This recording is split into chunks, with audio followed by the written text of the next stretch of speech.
한 발 더 들어가는 고품격 시대담 뉴스 인사 프라임 시작하겠습니다. 매주 목요일 해문 양이삼의 종횡무진입니다.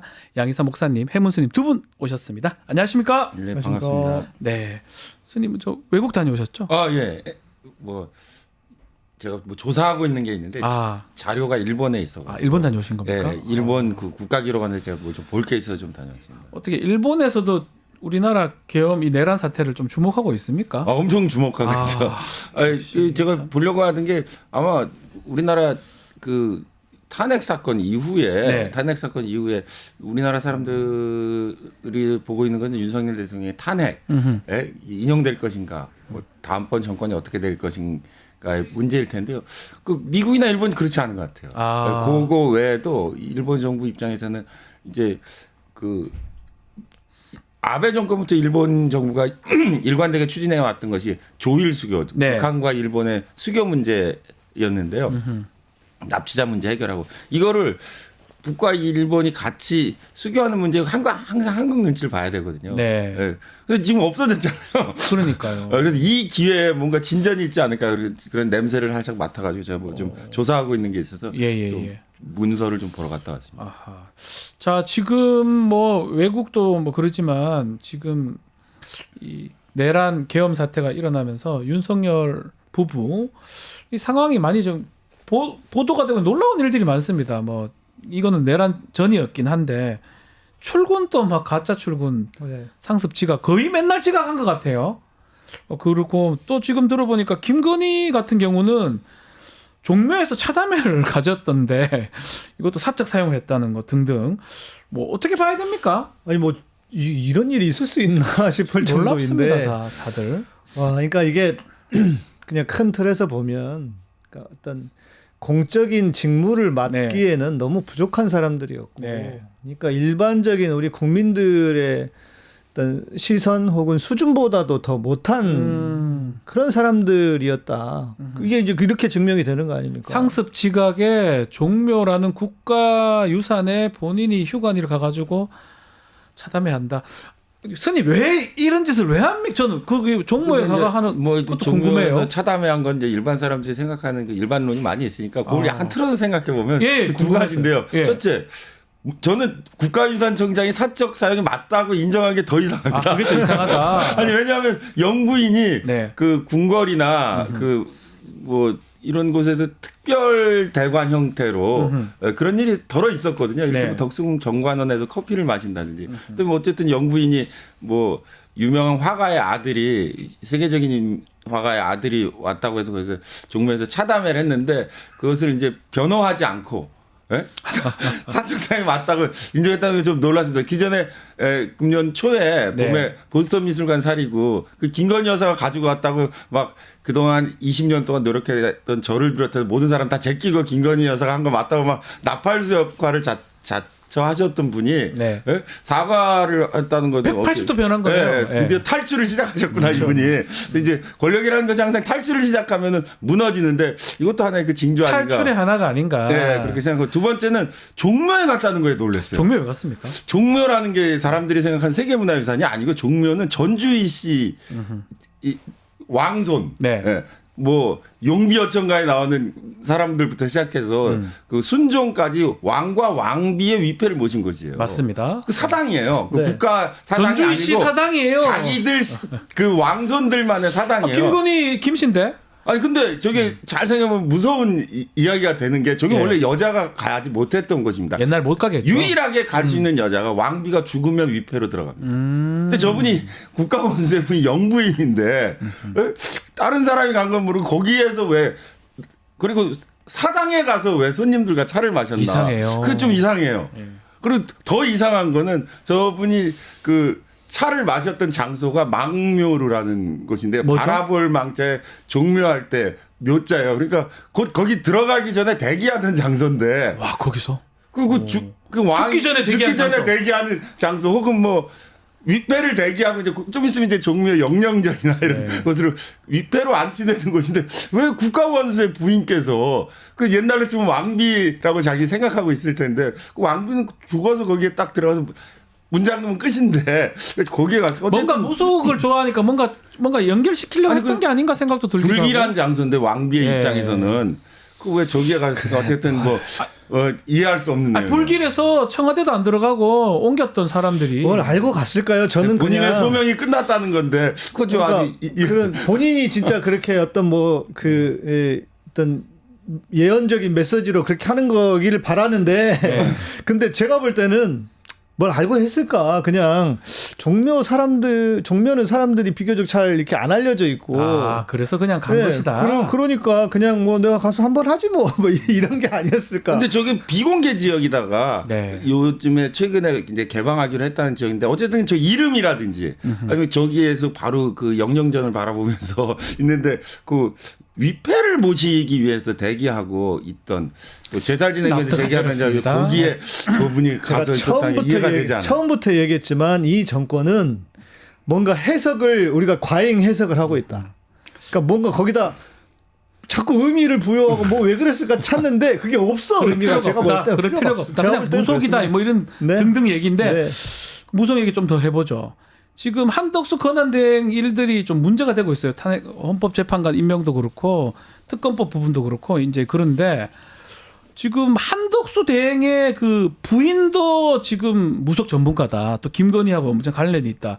이런 얘기가 있습니다. 또 노상원 이 사람도 이번에 점집에 가서 계속 물어봤대. 군산에 점집 11번이 갔다고 하던데 20번인가요? 20번. 네. 이 정권의 무속 논란. 야, 이런 정권이 있었나 싶을 정도로 우리 스님한테 제가 질문 한번 드려볼까요? 좀 일반론으로 먼저 이야기하면은 이번 정권뿐만 아니라 이 앞에 정권, 앞에 정권들 계속 그런 일이 있었고 특히 장성들 부인들 승진철 되면 별 다냐 마냐 해서 온갖 사찰과 무당집을 가는 거 다 세상에 알려진 것인데 일단 이번 정권에서 이 무속 논란이 계속 일어나는 것은 윤석열 대통령과 김건희 여사가 계속 자초한 면이 있어요. 그러다 보니까 이제 파생적으로 여기저기 다 걸려 나오고 있는 것 같은데, 어쨌든 무속이란 것이 그 자기 위안적 의미가 있는 것이지 손에 왕자 쓰고 나왔다고 해서 왕 되는 거 아니기 때문에 너무 지나친 접근은 이 내란 에 대한 본질을 흐리기 때문에 저는 위험하다고 생각하는데요. 조금 이것도 그래도 이해되지 않는 건 이 정보사령관 하셨던 분이 그 무슨 애기보살하고 같이 점집을 하고 있었다는 거 이건 뭐 영화 속의 한 장면인가 아니면 뭐 본인을 은폐하는 기술인가 그런 생각을 좀 해봤고요. 제일 제가 그 주목한 것은 영국 시사 주간지인데요. 더 타임스라는 보도가 제일 그 저한테 좀 다시 한번 생각하게 했는데 그 이번 사건에 대해서 레이디 맥베스다라는 얘기했습니다. 그 맥베드라는 섹스피어 비극에 맥베드는 원래 그 왕이 될 생각이 없었는데 마누라 닥달 때문에 왕을 죽이고 권력을 뺏었고 그 무속 마녀들로부터 3가지 신탁을 받았는데 그 3가지 신탁 때문에 왕이 되었고 그 마누라 닥달을 견디지 못해서 왕위를 뺏었다 결국 비극적 최후를 맞이하는 이야기였는데 한국의 계엄 논란을 사랑 때문에 계엄까지 해봤다를 넘어서 영국의 보수 주간지인데 더 타임스가 레이디 맥베스라고 해서 이 사건을 촌철살인의 한마디로 규정했다는 거에서 좀 주목할 놀랍습니다. 만합니다. 무속 부분요. 우리나라가 무속의 나라인 것이 확인됐습니다. 그런데 이제 이거 같아요. 누구든 이제 그 중요한 결정적인 일에는 자기의 어떤 미래를 궁금해하는 것, 뭐 기독교 안에도 그래서 누가 뭐 예언 기도를 한다, 뭐 이런 거 엄청 찾아다니는 사람들이 있습니다. 그 심정은 이해하지만 문제는 여기에 매여 살고 있다는 거예요. 이 국가의 가장 중요한 결정을 해야 되는 사람이 그 사람들이 여기에 매여서 제가 전에 듣기로는 이제 김건희 같은 경우에는 커바나 컨텐츠에서 그 팜플렛에 문구 하나를 정하는 그것도 점쟁이한테 물어봤다는 거예요. 그래요? 네. 그러니까 그 정도였다고 합니다. 그러니까 지금 모든 것들은 다 무속으로 해석하면 다 이해가 될 정도인데, 그러니까 그게 이제 큰 틀에서 보면 이런 사람들이 대통령이 되었다는 것은 우리 사회가 얼마나 겉은 화려하고 번지를 하지만 속은 좀 문드러져 있는가. 그러니까 이거를 이번 기회에 우리가 정말 좀 우리 스스로도 좀 돌아봐야 되지 않을까.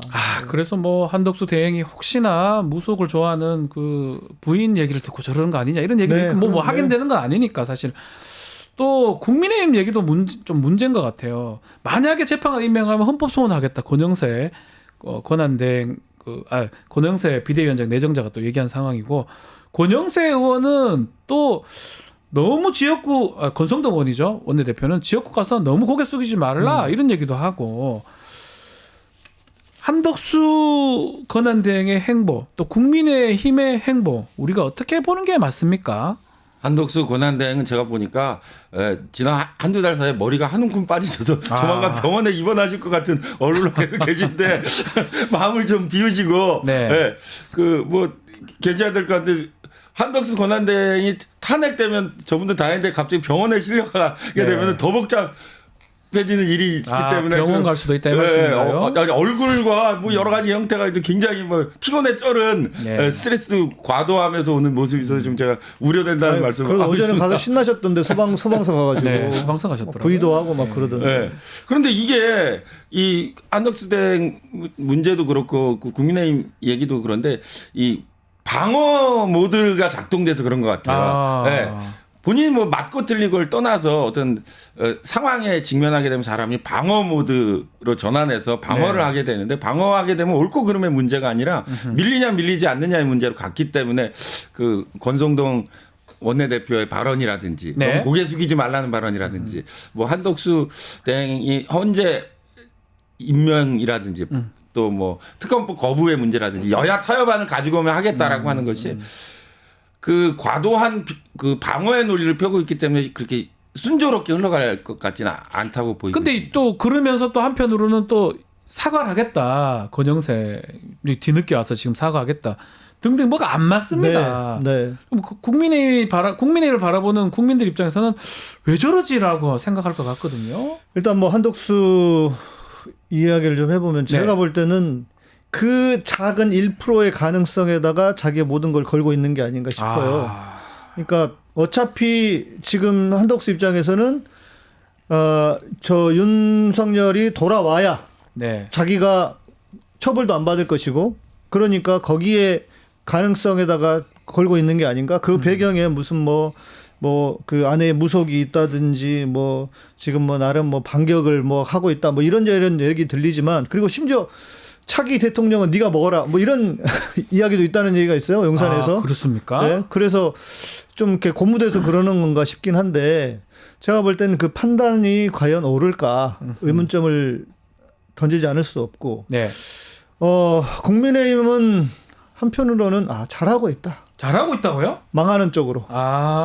네. 그러니까 선거는 제가 항상 이제 그런 얘기를 하는데 선거라고 하는 것은 나를 지지하지 않는 사람들을 데리고 와야 이기는 게임이지 않습니까? 그런데 국민의힘은 지금 나를 지지하지 않는 사람들을 다 잃어버리고 있어요. 전에 말씀드린 것처럼 10대에서 30대 청년들 그리고 중도에서도 그 캐스팅 보트를 쥐고 있는 사람들이 과연 1년이 지난다고 해서 이걸 잊을까? 아무리 그래도 우리 국민들이 물론 여전히 콘크리트로 지지하는 사람들은 있겠죠. 뭐 보니까 뭐 30% 가까이 나왔다는데 그러나 선거를 30%로 이깁니까? 못 이기죠. 아니잖아요. 다 져요, 30%. 네, 무조건 다 집니다. 그런 차원에서 보면은 물론 여기서 더 올라가겠죠. 시간이 지나면 지지율은 더 올라가겠지만 그러나 그 소위 말하는 중도층 캐스팅 보트를 쥐고 있는 사람들은 있지 않을 것이다. 그런 차원에서는 전략을 바꿔야 될 텐데 이게 지금 완전히 다 뭔가 이렇게 어그러지고 있다는 생각이 듭니다. 자, 윤석열 얘기도 좀 해보겠습니다. 크리스마스 소환 통보를 이제 공조본에서 했는데 결국 안 갔습니다.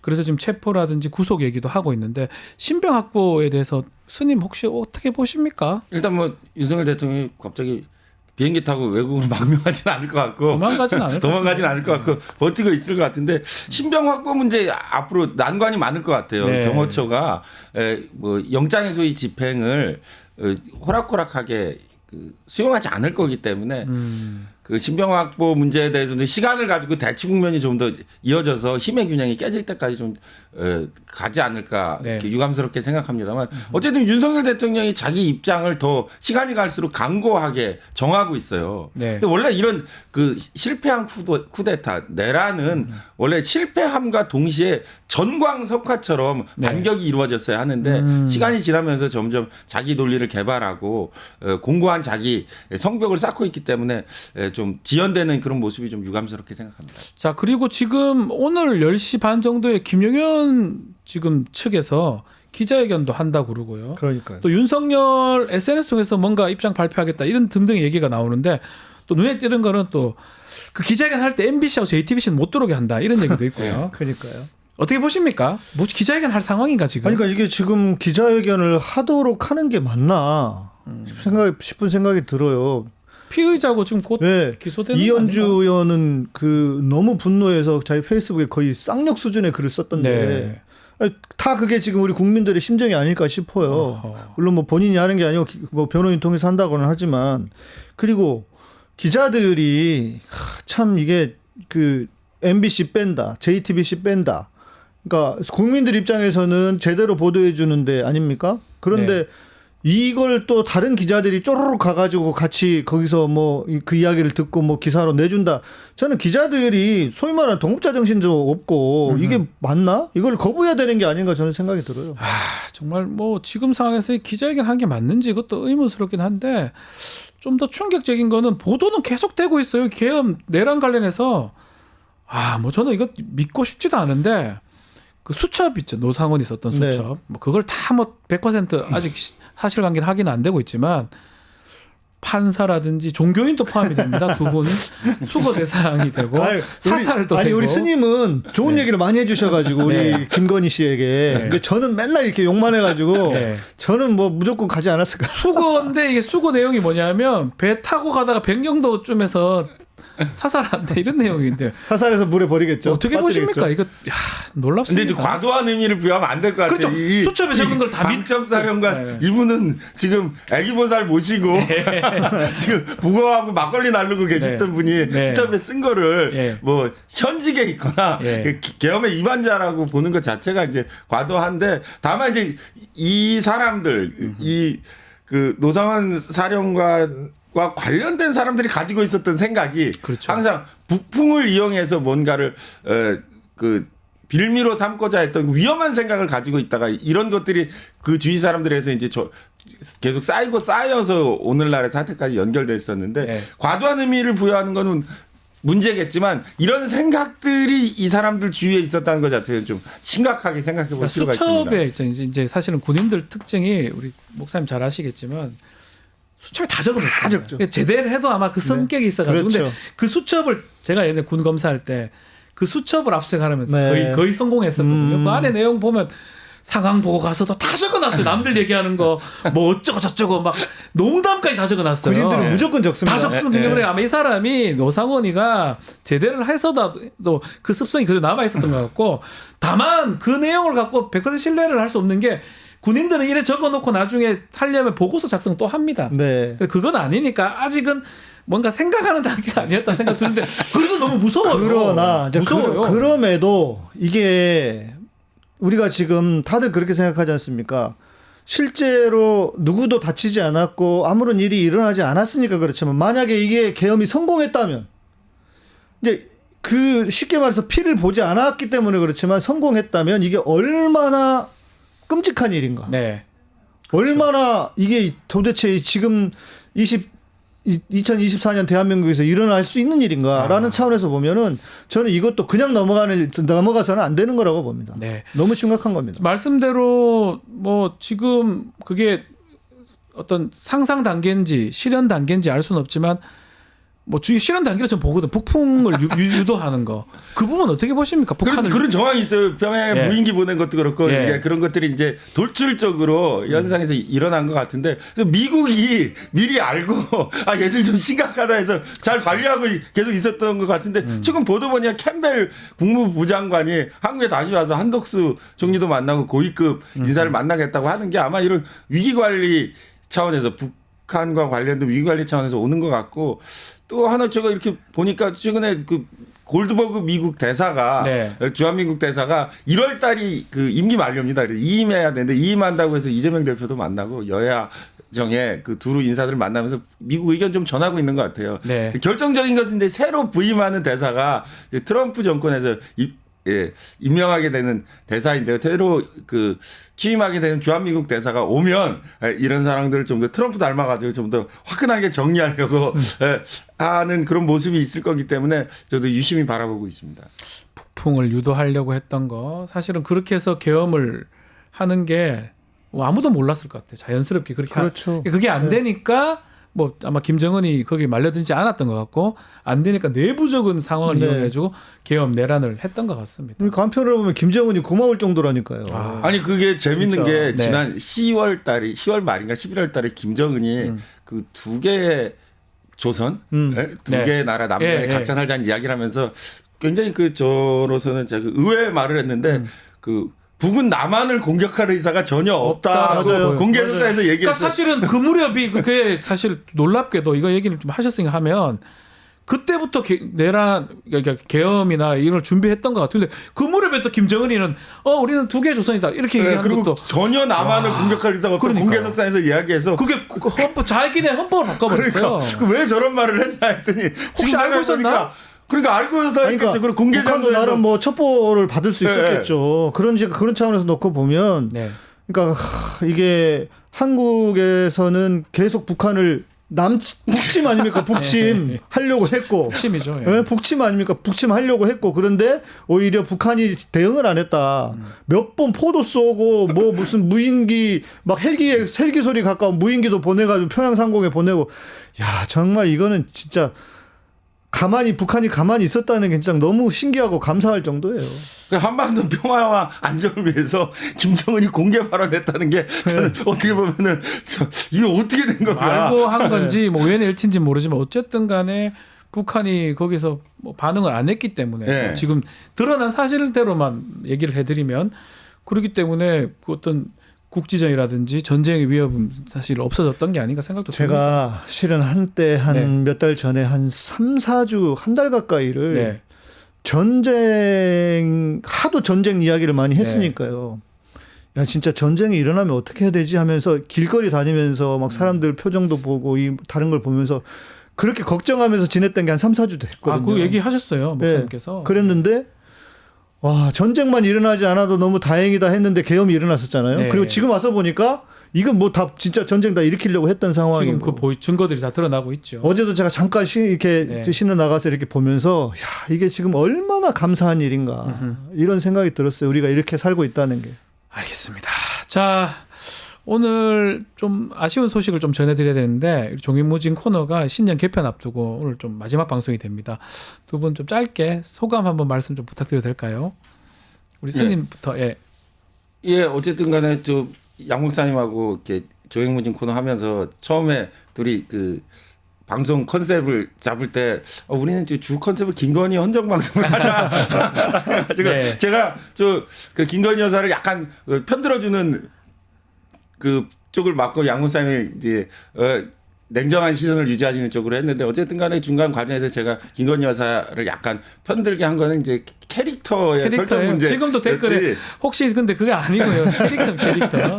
네. 돌려가기 모르시나 돌려가기. 네, 뭐 그 정도로 이렇게 생각해 주시면 좋고 제가 뭐 김건희 여사 편들거나 그러진 않습니다. 근데 그 제가 김건희 여사에 대해서 얘기한 것 때문에 김건희 여사 관심을 가져가지고 몇 번 봤다고 누가 전하는 거 보니까 그래서 어쨌든 헌정 방송 성공한 것 같고 또 저는 스님 덕분에 죽을 뻔했어요. 네. 또 중간에 보스턴 미술관에 있는 사리를 가지고 와서 김건희 여사가 잠적을 끝내고 다시 세상에 내려오게 했다는 게 방송하면서 큰 보람이었던 것 같습니다. 네, 목사님 좀 짧게 말씀 좀. 네, 보니까 한 1년 정도 딱 됐더라고요. 네. 저희가. 그래서 또 스님하고 저는 이제 스님 통해서 야, 이렇게 다른 시각을 가지고 있어요. 스님한테 많이 배웠어요. 네. 그리고 또 우리 박지윤 변호사님 함께 하면서 또 재밌는 시간을 보냈고 불러주셔서 아무튼 감사했고 네. 지금 우리 너무 힘든 시기입니다. 그리고 여전히 불안하기도 하고 다들. 그런데 저는 이렇게 생각해요. 그냥 잔당들의 세력이 준동하고 있다. 네, 아직까지. 예. 마지막은 희극이 될 것이다. 예.